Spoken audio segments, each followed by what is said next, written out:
നമസ്കാരം. പാലക്കാട് നിയോജക മണ്ഡലമാണ് ഈ വീഡിയോ നമ്മൾ അനലൈസ് ചെയ്യുന്നത്. 2016 റിസൾട്ട് പെട്ടെന്ന് തന്നെ നോക്കാം. UDF ജയിച്ച മണ്ഡലമാണ്. ഷാഫി പറമ്പിൽ 56,000 വോട്ടോളം നേടി. ശ്രീമതി ശോഭാ സുരേന്ദ്രനാണ് ഇപ്പോഴത്തെ കാൻഡിഡേറ്റ്. 2016 40,000 വോട്ട് നേടിയിരുന്നു. NN കൃഷ്ണദാസ് LDF 38,000 വോട്ടുമാണ് നേടിയത്. 17,000 വോട്ടിൻ്റെ മാർജിനിൽ UDF നേടിയ മണ്ഡലമാണ്. 2021 ആകുമ്പോൾ ശ്രീധരൻ സാർ മെട്രോമാൻ മത്സരിക്കുകയും അത് മാർജിൻ കുറയുകയും അപ്പോൾ UDF നിലനിർത്തി. Shafi Parambil 54,000 vote, NDA 50,000 vote, LDF 36,000 vote. അപ്പോൾ ഒരു 4,000 വോട്ടിൽ താഴെ ഭൂരിപക്ഷത്തിന് UDF അത് നിലനിർത്തുകയും ചെയ്തു. ലോക്സഭാ മണ്ഡലത്തിൽ നോക്കുകയാണെങ്കിൽ ലോക്സഭയിൽ UDF ഒരു മാർജിൻ എടുത്തിരിക്കുകയാണ്. അതിൽ 52,000 vote UDF, LDF 43,000, NDA 43,000, LDF 34,000. പിന്നെ ഓരോ മുന്നണിക്കുള്ള ട്രെൻഡ് നോക്കാം.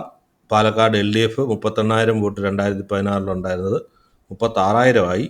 2020 2,000 വോട്ട് കുറഞ്ഞു.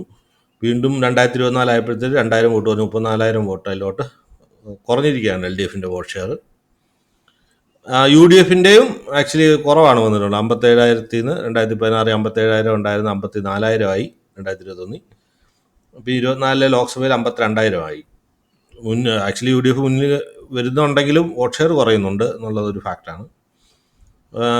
NDAയുടെ ഒരു സിംഗ് ആണ്. ആദ്യം 40,000 ഉണ്ടായിരുന്ന 50,000 കയറുകയും എനിക്ക് തോന്നുന്നു ശ്രീധരൻ സാറ് കാരണമായിരിക്കാം, മെട്രോമാൻ്റെ വ്യക്തിപരമായിട്ടുള്ള ഇമേജ് കൊണ്ടാവാം അത്രയും കൂടെ ഒന്ന് കയറിയിട്ട്. എന്നാൽ ലോക്സഭയിൽ 43,000 കുറഞ്ഞിരിക്കുകയാണ്. മൂന്നെണ്ണം ഒന്ന് കമ്പയർ ചെയ്ത് നോക്കി കഴിഞ്ഞാൽ 3 തവണയും 2016, 2021, 2024 UDF നിലനിർത്തിക്കൊണ്ടിരിക്കുന്ന ഒരു മണ്ഡലമാണ്. എപ്പോഴും first UDF, second NDA, third LDF എന്നുള്ള രീതിയിലാണ്.